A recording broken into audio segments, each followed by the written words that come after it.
This man is demanding to take a grown-up daughter back. Give us our daughter back. I mean, please. ADA OMO DADDY is the story about a young woman grappling with the truth about her parentage. Days before her wedding, a man randomly shows up from nowhere claiming to be her biological father. And what starts out as a joke to her ends up actually being true. Her mom denies it at first, but eventually, when irrefutable truth in the form of pictures, of old show up, the mom comes clean. Now, what happened is that the titular Ada was conceived when the mother, 𝐕𝐴𝐻𝐻, was married to an Igbo man called Ifeanyi many years ago, I think in the 90s. We follow the timeline that the film sort of establishes. I think this was sometime before 1995, if I'm correct. 𝐕𝐴𝐻𝐻 and Ifeanyi met during NYSC, fell in love, 𝐕𝐴𝐻𝐻 fell pregnant, and they got married. Rocky relationship into marriage. And Ifeanyi was abusive, was a serial cheater, did not care, and eventually one unfaithful night kicked both mother and daughter out of the house. 𝐕𝐴𝐻𝐻 made something of herself, met another man who knew her full story, took her in, they got married and had 2 more children. And this man, I can't remember his first name right now, but the name of the family is Balogun, took Ada, now Pero, as his first daughter, as his legit, never gave her a cause to worry or anything. And even at the point where we met them, these characters in the film, Pero is now his heir. He hands his company over to her, choosing to take a back seat, of this. I don't know, what do they even sell in this company? I think gas. We see a bunch of gas cookers at the back, and then people dressed in engineering gowns. And yeah, but nobody does say anything about the name of this company. So that's left for you to feel. It's not necessary to the story, but but the thing is that the Baloguns are very wealthy, very, very rich. And Ifeanyi ended up being poor. In fact, very poor. The film paints him in this very crude light. And at the point of Pero's joy, she has just taken over her father's company. And at the same time, in a serial stream of good luck, also got engaged. I think the same day, and things are looking out very well for her. Then Ifeanyi shows up wanting to claim his daughter back. If my calculations are correct, if Pero was given birth to in 1995 and this film was first released in 2003, Pero should be around 28. When the events of this film is happening, as if it's set in present time. And this man is demanding to take a grown-up daughter back. Give us our daughter back. I mean, please. So if you didn't get it already, the film is about a deadbeat father and a successful girl. And the journey we are being taken through is a bit conflicting, because by the end of the film, you are left wondering what is the exact moral that this film was trying to paint, or what's the main message it's trying to pass across. Now that I still think about it, it's confusing, because a lot of the things that happen, let's just start with the things I did like about the film. So, the good. Yeah, I liked the setup for the main conflict. I liked how the story set up Ifeanyi returning to 𝐕𝐴𝐻𝐻 and his Ada's life. It's funny that I like this, and in a way sort of paints the picture that there's not so much to like, but I did like it. Pero has this younger sister who is a social media influencer, very obsessed with social media, always streaming everything, even things that should be personal family moments. I mentioned that Pero got engaged and she returned home. Her father and her mother are blessing her, celebrating her, and the sister is live streaming. That live stream gets to the hands of a random girl somewhere who is obsessed with this influencer's life.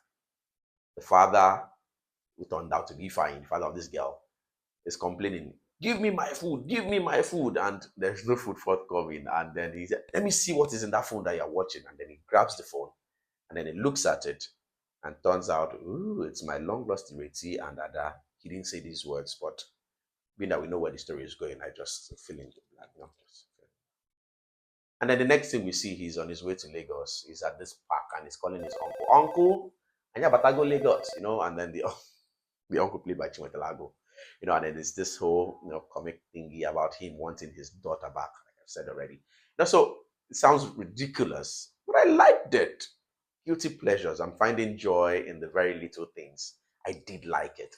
And what else did I like about this film? Let me see. I like the film's attempt at trying to depict wealth and influence. What can I say? I'm a simple person. Ever since I saw Bling 𝐿𝐵𝐺𝐻𝐭 in, was it 2019? I've been obsessed with Nollywood depicting wealth or its attempt to depict wealth in films. This one gives it a swipe, It shows this very popular house we've seen so many times. This particular building, it starts with it and then gives us that establishing short. And so, this family has money. We see it in the clothes they wear, the dresses they wear.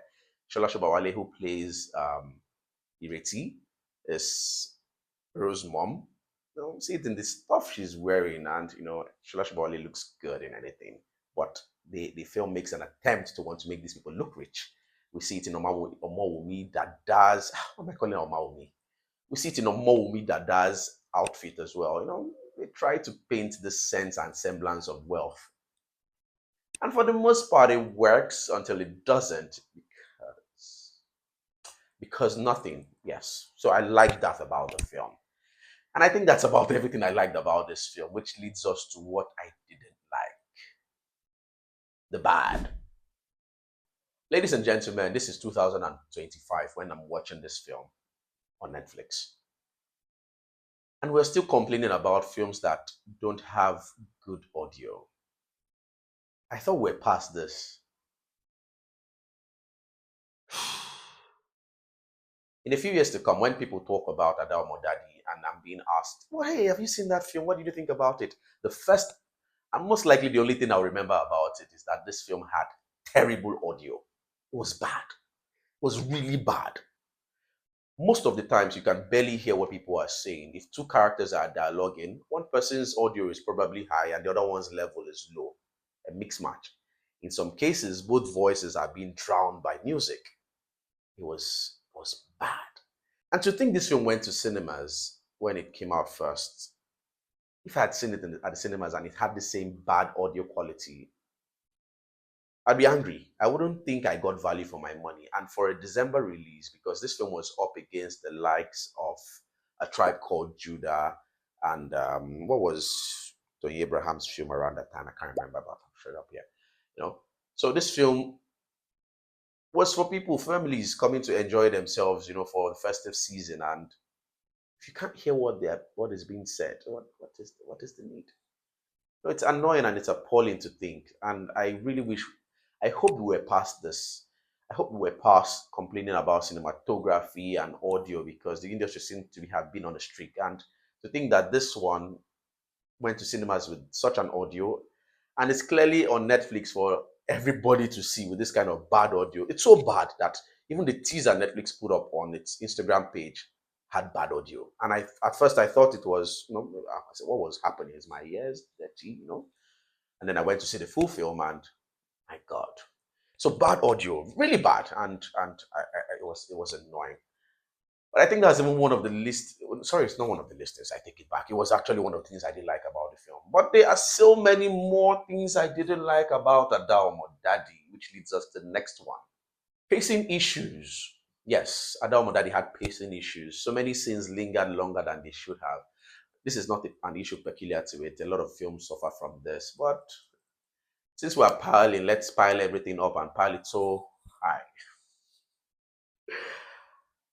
There's this particular scene, I've referenced it already, the one where when Ada returned from my engagement and the father and the mother were all blessing. That scene was long and excruciating. My God. Another one like that was when 𝐉𝐨𝐬𝐧, Ada's mom, and her auntie, Aunt Motorayo, played by Mercy Aigbe, and they both went to see Ifeanyi and his uncle. That scene was too long and excruciating. Why am I having a scene this long? And not just that it is long, it is boring. The dialogues are boring. They seem to go nowhere. The purpose that that scene serves is achieved in about 10 seconds into the entire thing, and then we're left with what? So yes, sir. really bad pacing.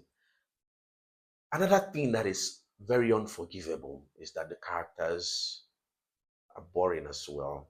Mostly unlikable. I think if I say they're boring, it's much worse, but they're mostly unlikable. And a lot of the times they have very little to no motivation for their actions. Why is Ifeanyi so obsessed with meeting Ada right now? I am thinking it's because Ada is successful and has money. But the film barely paints it. Then at the point, the film sort of makes us feel it's because he lost a child and is looking for a replacement child. But it barely fills in the gap. Characters are doing things and there is no motivation. There's no real explanation or no real reason. Nothing propelling them. They're just doing things for the sake of it. Ada is angry at her mom, angry at her adopted father, angry at her auntie for keeping the secret from her. Same Ada is pursuing the man, the one person who is clearly the guilty one in this story, the one person who abandoned her. She's running after him like someone who has daddy issues. Tell me why. It makes no sense. Honestly, makes no sense. And then the worst of all the characters in this film is this guy, Victor. Yes, Ada, Pero. Ada and Pero are the same people, same person, in case you've been wondering why mixed matching. So Pero is the name she's the answering in her adopted father's home, and Ada is the name her biological father, named her. So the same person. But this guy, Victor, her fiance, played by Faniran, character so stiff. There's nothing about this character that was enjoyable. And I think the producers also knew this, and that's why they sort of tried to shoehorn this unnecessary bathtub scene that by the time it came up, I was wondering, why are you showing me this guy's legs? It served no purpose. Why are you showing me this guy in the bathtub answering the call of his father-in-law? Why? Why would anybody want to see this? So I think they knew this and we're looking, what can we do to bridge the gap to make this guy lovable to female fans or something, who would want to see it. And maybe that's why.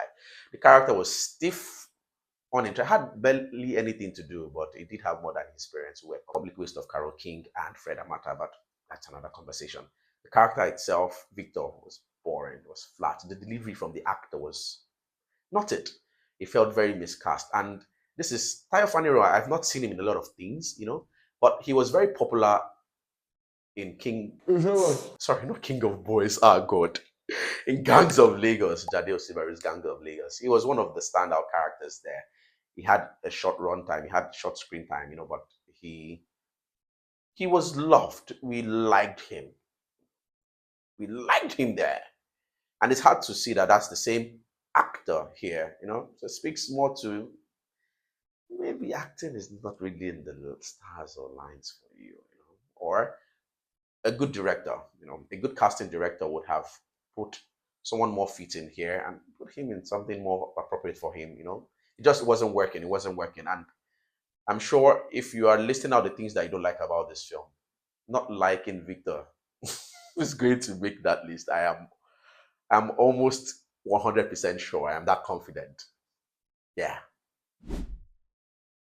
If we spend the whole day piling on Ada OMO Daddy, we're not going to leave here today. There's so much wrong with the film, honestly.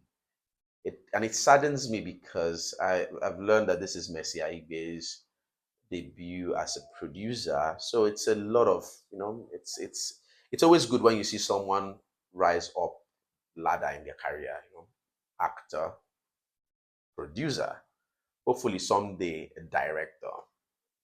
But does that mean we should sugarcoat and say that this film is good where it isn't? I'm sorry, it was not a good film.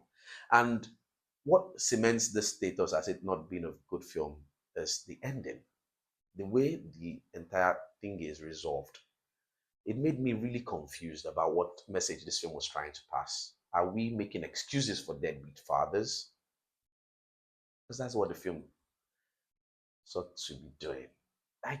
For the life of me, I couldn't understand or even think which church will let one father walk you halfway and another completes the journey. and everybody's looking, and then because nobody knew that Ada had another father apart from the one who everybody knew about, So which church? It was confusing. Even the mom was, in typical Sola Sobowale fashion, was being so, So But jokes apart, the message the film was trying to pass was lost to me. Was lost to me. Was it preaching forgiveness? If that was the case, it didn't really do a good job at selling that message. Was it preaching it's good to be a deadbeat father because abandon your daughter, abandon your wife, go and live life, come back years later and say you're sorry and all will be well? That seemed to be at the forefront of it, and it didn't go down well with me. I don't think it's a good message. It's still a time where paternity issues, are everywhere. It wasn't a good message.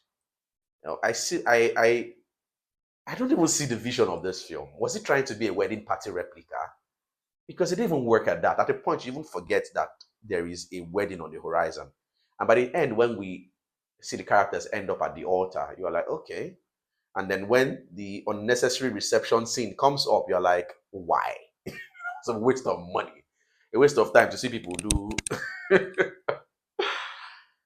I don't know. I did not enjoy Ada OMO DADDY. I didn't have a good time with it. I'm not even sorry to say it. It's just what it is.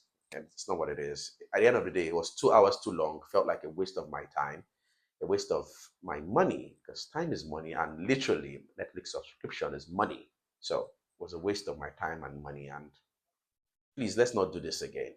From the sound issues to the weak characters, weak writing, weak scene, weak everything. Let's just not do this again.